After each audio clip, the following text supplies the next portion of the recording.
Assalamualaikum warahmatullahi wabarakatuh. Perkenalkan, saya Muhammad Lukman Hakib dengan NIM 240170061.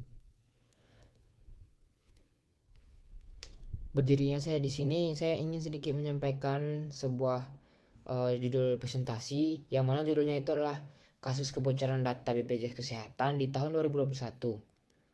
Nah, sebelum kita masuki judul utamanya, seperti yang kita ketahui, BPJS itu adalah lembaga pemerintah strategis yang mengelola jaminan kesehatan nasional dengan menyimpan data pribadi lebih dari 200 juta peserta. Data yang dikelola mencakup informasi sensitif seperti nama, NIK, alamat, tanggal lahir, status pekerjaan, dan gaji peserta. Dengan tanggung jawab menjaga keamanan data dalam skala masif ini, sistem komputer BPJS seharusnya dilengkapi dengan perlindungan berlapis. Tapi pada tahun 2021, BPJS dikejutkan dengan peristiwa kebocoran data besar-besaran yang melibatkan BPJS Kesehatan. Insiden ini menjadi salah satu kebocoran data terbesar di Indonesia dan memicu kekhawatiran serius terhadap keamanan infrastruktur digital pemerintah serta privasi data warga negara. Nah, selanjutnya itu kita masuk ke kronologi kejadiannya. Yang pertama itu pada Mei itu ada pengguna call di forum Reddit forum atau di dark web lah itu ya. Dia nih ngomong kalau dia tuh punya 279 juta data penduduk Indonesia itu dari BPJS Kesehatan datanya. Nah awalnya tuh nggak ada yang percaya, tapi ada satu orang yang minta bukti. Dia ngechat sama si calls ini, dia tanya kalau itu pasti hoax. Nah dikirimlah sama si calls ini yang mana itu ada bukti awalnya. Pelaku membagikan contoh 1 juta entry data berisi NIK, nomor kartu BPJS, nama, alamat, tanggal lahir, dan pekerjaan sebagai bukti otentisitas. Nah setelah kejadian itu barulah percaya si yang tanya tadi tuh ya kan. Nah nggak lama setelah itu baru viral di media massa. Berita dengan cepat menyebar di media sosial dan diberitakan oleh ribuan media nasional, memicu kepanikan publik tentang keamanan data pribadi. Nah respon pemerintah itu Kementerian Komunikasi dan Informatika atau Kominfo serta Badan Cyber dan Sandi Negara atau BSSN melakukan investigasi mendalam dan digital forensik untuk melacak asal kebocoran.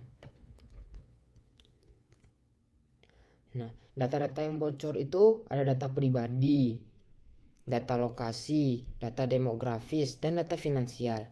Ini semua data tergolong data pribadi yang sensitif, mana menurut standar keamanan internasional harus dienkripsi, diakses terbatas, dan dilindungi dengan sistem berlapis. Ini hal apa data yang seharusnya nggak bocor ini ya, nggak boleh dibocorin sebenarnya data ini.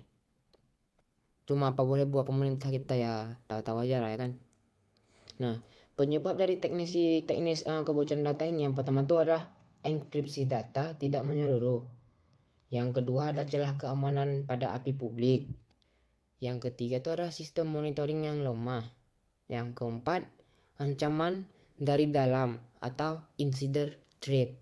Dan terakhir tuh tidak ada sistem deteksi ancaman otomatis. Oke. Masuk ke dampak multidimensi dari kebocoran data. Insiden kebocoran data BPJS Kesehatan 2021 itu menciptakan gelombang dampak negatif yang menyentuh berbagai aspek kehidupan publik, ekonomi, dan kepercayaan institusi pemerintah. Kalau dari dampak pribadinya tuh jelas kita bakal kena risiko pencurian identitas, penyalahgunaan data pribadi, kerentanan terhadap phishing dan penipuan online, potensi pemalsuan dokumen dan data dengan data pribadi korban, terus hilangnya rasa aman dan kepercayaan terhadap pemerintah. Bagi dampak nasional itu ada menurut kepercayaan publik terhadap, kalau kepercayaan di dampak nasionalnya itu menurunnya kepercayaan publik terhadap kemampuan pemerintah. Terus ada dampak hukum dan reputasi bagi BPJS dan instansi terkait. Selanjutnya ada kerugian ekonomi dari penipuan digital dan fraud. Yang terakhir, citra buruk infrastruktur digital nasional di mata dunia. Solusi untuk mencegah terjadi sekali lagi di masa depan tuh kita harus meningkatkan enkripsi tingkat Enterprise, yang mana implementasi AES 256 encryption untuk seluruh database sehingga data tetap aman meski sistem ditembus hacker. Nah, selain itu ada firewall berlapis. Instalasi firewall tradisional dan web application firewall atau WAF untuk mencegah akses ilegal dari berbagai vektor serangan.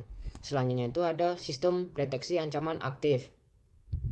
Nah, ini tuh penerapan IDS atau IPS untuk mendeteksi dan menghentikan serangan secara otomatis sebelum mencapai data sensitif.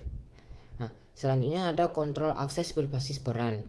Itu implementasi role based access control atau RBAC sehingga setiap pegawai hanya mengakses data yang dibutuhkan untuk pekerjaan mereka. Terus yang terakhir ada audit dan pembaruan rutin. Ini melakukan security audit berkala, vulnerability assessment dan patching sistem untuk menutup celah keamanan yang baru ditemukan. Nah, kesimpulannya itu, kasus kebocoran data BPJS Kesehatan tahun 2001 ini menjadi bukti nyata bahwa keamanan sistem komputer memiliki dampak langsung terhadap kepercayaan publik dan keamanan nasional. Lemahnya sistem proteksi, kurangnya pemantauan berkelanjutan, dan minimnya kebijakan keamanan yang ketat menyebabkan data pribadi jutaan warga itu terekspos di dunia maya dengan resiko penyalahgunaan yang tidak terbatas. Untuk membangun sistem yang lebih aman dan resilient di masa depan, diperlukan sinergi strategis antara teknologi canggih, pengembangan sumber daya manusia yang kompeten, dan kebijakan regulasi yang kuat. Selain itu, transparansi dalam komunikasi publik dan respon cepat terhadap insiden keamanan juga menjadi kunci untuk memulihkan kepercayaan masyarakat terhadap institusi pemerintah. Nah, cukup. Sekian saja yang saya dapat sampaikan. Maaf atas segala kekurangan. Saya akhiri. Assalamualaikum warahmatullahi wabarakatuh.